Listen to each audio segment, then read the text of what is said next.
What's up, YouTube? Welcome back. Today it is the Lazy Daze channel, and we are going to be reacting to The Fallen of World War II, and it is created by Neil Halloran. Halloran. Yeah, Halloran. If I'm pronouncing that terribly, we do apologise. But I've watched this before. Jack hasn't. It's a very good video. If you haven't watched it already, then go over to his channel. There'll be a link below, and watch it for yourself, and then come back to us.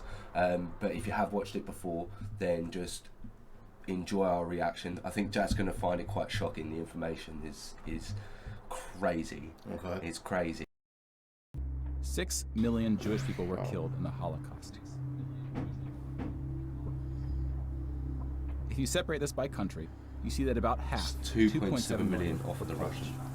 700,000 were Soviets, followed by Hungary and 17 other countries.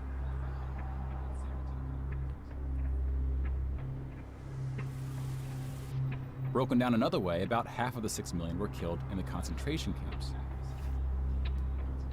Over 1 million died in Auschwitz. Most were killed in the gas chambers. Others died from starvation, exhaustion, disease, and other forms of execution.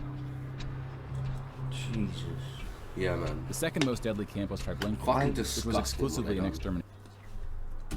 I would like to go and visit Auschwitz because I'd like to learn more about how they were living and what the actual conditions were. I've seen. I don't want to watch the videos because I want to go there for myself and I want to experience it. Like, I want to feel I know how it would have been for them. Yeah, and it's a bit of history as well. Yeah, I'd definitely go. But yeah, that would. Just the thought of it is bad enough. It's hard. Yeah. Oh, makes your stomach go. Oh, mate, it really does. Camp, set up to look like a train station. Mobile killing groups killed 1.4 million. I can't believe how many people died, bro. Mobile killing groups. Oh, yeah. Like with the gas chambers, men were killed first to reduce the risk of revolt. The Holocaust also includes non-Jewish deaths. Between 130,000 to 500,000 Roma, then called Gypsies, were killed. The numbers are disputed. About 250,000 people with disabilities were killed. Homosexuals, Catholics, and other groups were also exterminated, but their numbers were relatively small. Some historians say that other civilian deaths should go under the label of Holocaust. About 2 million non-Jewish Poles were killed under German occupation, some of which were sent to the gas chambers at Auschwitz. When you combine civilian and military deaths, over 16% of the total Polish population died in World War II, which is the highest percentage of any country. 16%, Jack. 16% Of a country died. So they definitely killed like a country's worth of people, but I'm saying in one country alone, they were like, nah, fuck you. Fuck you. 5 million people in Poland what I could just never understand is, like, I get that you get your orders, but at what point do you decide that your humanity is under the control of someone else? Cult-like mentality. Cult-like mentality. If your parents are raising you up like that, and all you know is that. Yeah, okay. And propaganda. No. Yeah, I guess the young age propaganda, it kind of just gets to you. So the thing with it is, like, it. But surely if you have that first experience... So you need to look at actual history. So the Germans were going through a real bad financial situation. They went through a massive recession because they relied on American funds to help get them out of the war treaty they had for World War One. So they were just massively in debt as a country. It was not good. And then what happened was when Hitler come in, obviously he didn't come in all guns and blazing straight away. He didn't say he was wanted to kill the Jews straight away. He didn't say all this stuff. He was like, oh, we're gonna militarize to help better our country. We're gonna do this. We're gonna industrialize. So people held on to that. And then when he got into power, that's when he started basically going, and now we're going to do this, and now we're going to do this, and you're not going to stop me, and now I'm going to get these people killed. So it's that type of thing, like how a country can go in to a situation like that is very easy, very, very easy. And then when you're fucking, I understand what you're saying, but if you don't do this to that person, you've got, I guess that's the main thought. Your family at home are going to get dragged to that's the main fault of it all. Is if I don't do it, he's just going to kill me, and he's just going to carry on doing it. He's not going to kill you. He's going to like your family is at home. What I'm on about is the front line. Like if you the front line, see another guy, you've got to do it, and then that's it. That's it. And orders, the thing with orders is if you don't follow it and die. That's it. And if it's to kill people, innocent people, if you don't do it and your family gets hurt, that's what you're worried about. Follow it or die, or follow it and your family dies. Yeah. I mean, you're just going to follow it. Yeah, you just got to do it. It's crazy, man. But not the highest in total death count. The Soviet Union again tops that list, losing at least as many civilians as it did soldiers. Yeah, bro. Somewhere between 10 and 20 million. 10 and 20 million. A particularly dark moment for the Soviet Union was the siege of Leningrad, now St. Petersburg. German forces surrounded Leningrad before civilians could be evacuated. Supplies, including food, were cut off for 2.5 years. 1.5 million people died as a result, mostly from starvation, mostly civilians. Stalin's cruelty towards his own people is partly responsible for these numbers. He often didn't allow civilians to evacuate from cities, thinking it would cause the soldiers protecting them to fight. So I know there was, I can't remember if it was Stalingrad or Leningrad, one of those two fights he was talking about. Basically, like, when it was obvious that the Germans were coming for that town, and so on and so forth, instead of evacuating the civilians and then putting military in there, he left the civilians in there and put the military in there, because his thought process was if they were fighting for civilians and so on and so forth, they would fight for harder, and the civilians would fight as well. Because they're fighting for their life. So you leave them all in the same place. So you leave them all in the same place, and your Russian soldiers are going to fight harder because they're defending civilian members and their family members and Russian people, and they're going to be more motivated to do it. And then also the civilians are going to help defend because it's their country, their town. How disgusting is that? So you weren't like if you fled, that's treason. So you get shot. Yeah, so basically you fight for your country and that's it. You don't have a choice. So how disgusting is that? Like, and that happened quite a few times. Harder. About 1 million Soviets died in Stalin's own labor camps, called the Gulag. Just about every country suffered civilian losses, especially countries who were invaded. While many died as a result of so-called collateral damage, the biggest numbers occurred when it was no accident. Civilians were exterminated, purposely fired upon or bombed, used as human shields, or intentionally deprived of food. The intentional killing of civilians was done by most warring parties, including the United Kingdom and the United States. The United Kingdom was spared of a land invasion, but still lost 60,000 civilians, largely from German air raids or blitzes, often directed at civilian population centers. We got off so lightly. We got off so lightly. Yeah, no, not one German soldier landed on our beaches. That was never going to happen. But even those moments, the fact of the retaliation, it's because our air force was so good. Yeah. Like if they had dominated our air force, they might have done a land invasion. But can you imagine being in a fucking blitz? I don't know. You're just chilling, like listening to radio, playing board games, and out of nowhere, just some bomb comes through your living room. I think we would just do it, like we're just going, because it's not like that. You hear the sirens go off and so you're like, the sirens go off and you're like, right, I guess it's Zoot and fucking hide in the shed time. Do you know what I mean? Like, they go off, I just pick up my stuff and I'm like, okay, down we go. And I just hotbox this little room out. And like, if a bomb lands on us and we go, I'm smoking off hotbox. Come on, I think we get through it quite easy now, you think about it. All on, like, nowadays, all on, like, phones, chatting to people. I think nowadays, the entire world would just utterly collapse in chaos if it went to war. Certain countries, like, they're not going to know what to do. Yeah, certain countries aren't, yeah. But, like, it depends what countries. Some countries are fine. Do you know what I mean? They're going to be fine. America, they don't have to worry. They're never getting invaded. Do you know what I mean? They did the same to German cities at a much greater magnitude, causing about 10 times the number of deaths. But most German civilian deaths came from the ground at the late stage of the war. When the Nazi regime collapsed, civilians living in occupied regions had to desperately flee from the advancing Soviet army. Rapes were widespread, and death estimates ranged from 600,000 to 3 million.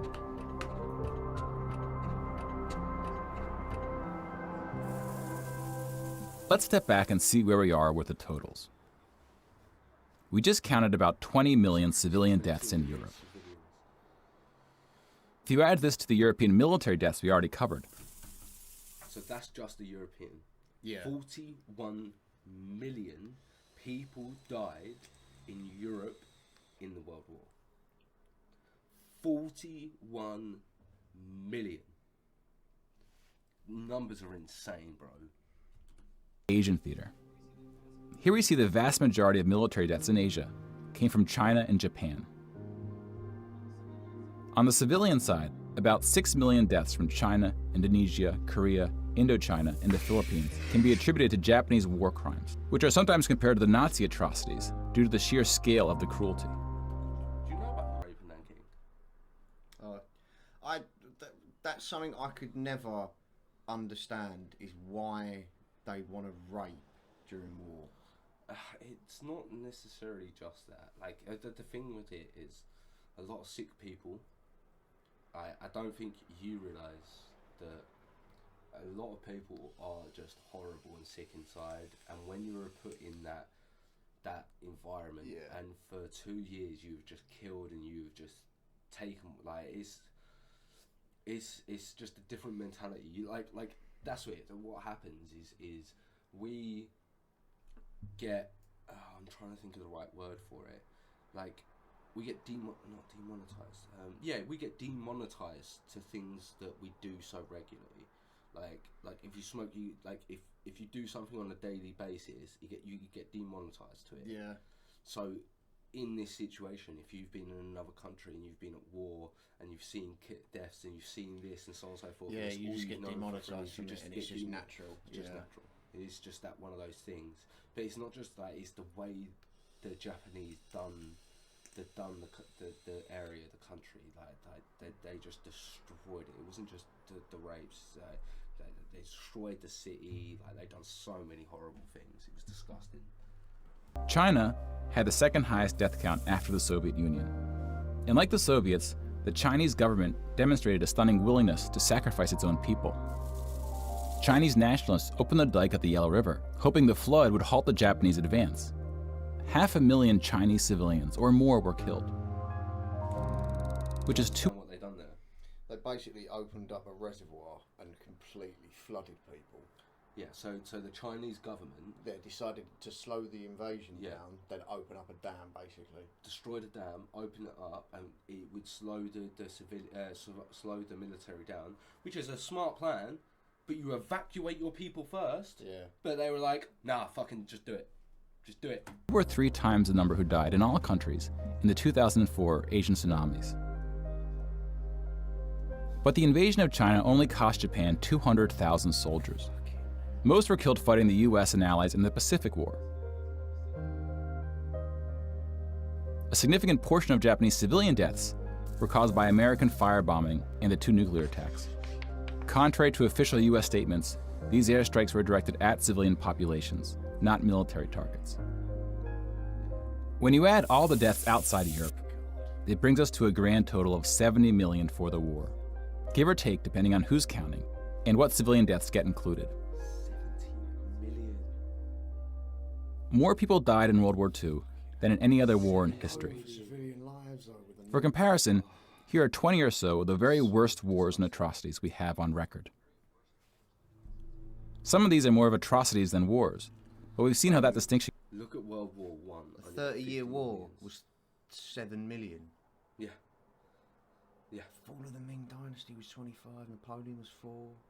Napoleon's wars as well, like that's when like gunpowder was about as well. Yeah. That was the first type of gunpowder we had, and it was still only 4 million. Do you know what I mean? Like, mate, it's crazy. Just the World War One, 15 million, and then 10 years later we have another war, and it's 70 million. What? That jump is insane. It can get blurry. Some of these spanned across centuries. World War II had the highest body count, and it all happened in just 6 years. 6 years. Like the world's like some of these older wars, like the fall of Rome and stuff like this would have been over 30 years. Some of these would have been over 100 years. Like a long time. Yeah. That was a 6-year period. Yeah, like the Mongol conquest. There you go. That's going to be like 100 years. That's going to be 6 or 7 different... no, actually, that's not the case. Where is it? I think there was a Chinese one. The fall of the Ming dynasty. I reckon that one was a couple of generations. Do you know what I mean? 2 different leaders doing 2 different things. Like, it's fucking crazy. Population has grown significantly since the earliest atrocities on this list. If you want to compare them in terms of what percentage of the world died, we can adjust the chart to look like this. This rough approximation tells us there may have been more devastating wars before World War II, proportionally speaking.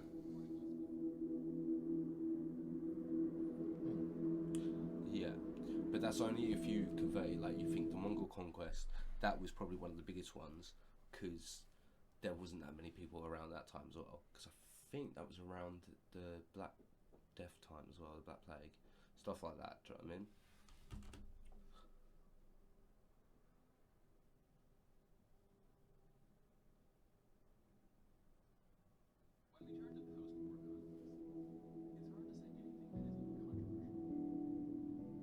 When we turn to post-war conflicts, it's hard to say anything that isn't controversial. But the data shows something quite extraordinary has been happening. In 1989, John Gaddis coined the phrase the long peace to identify the absence of conflict between the nuclear powers during the Cold War. 25 years later, the Cold War is over, and the term is still being used, although its meaning may have shifted. European countries have not fought each other, except for this 10-day war in 1956 when the Soviet Union invaded Hungary. When we look at European wars before World War II, it looks like this. They tend to be more frequent as you go back, though smaller in scale. And the largest 44 economies of the world have not battled each other since World War II. Rich countries have fought poorer countries, like the US versus Iraq, but rich countries have not fought other rich countries. Such a period of peace between the so-called great powers hasn't been seen since the Roman Empire. To many, peace is too strong of a word. Wars have occurred since World War II, and they can be grouped into these 4 categories. We don't see colonial wars anymore. We've already noted that interstate wars between rich countries have not occurred at all, and here we see wars involving smaller economies have tapered off. That leaves civil wars of 2 types, with and without foreign intervention.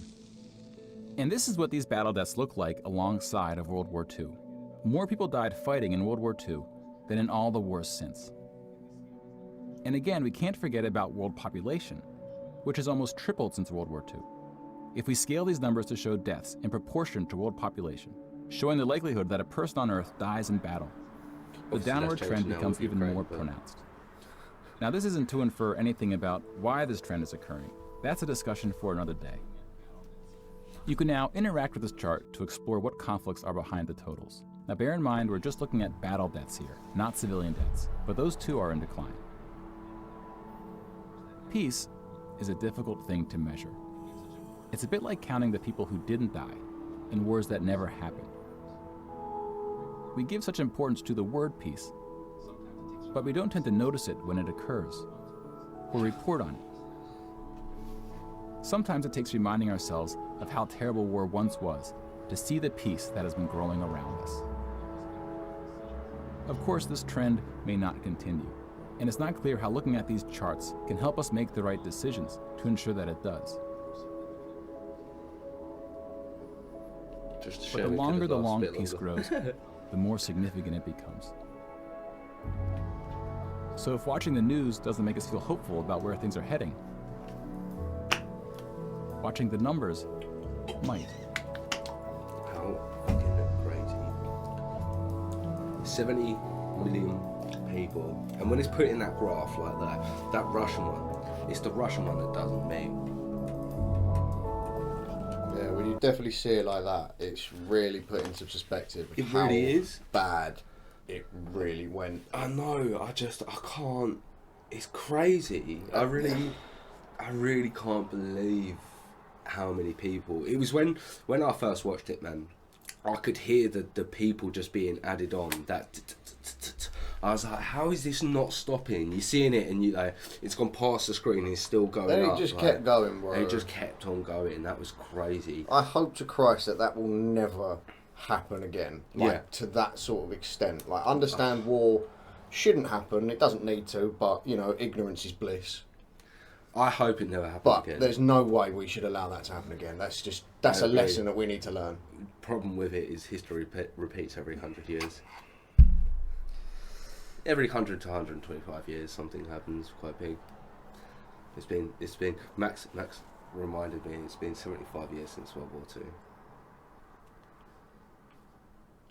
Let's go another Something's a brew. Something's a brewing. Let's go another 75 years. Man. Hopefully so. That video was very, very well done. So very well done. Yeah, very well done. A massive shout out.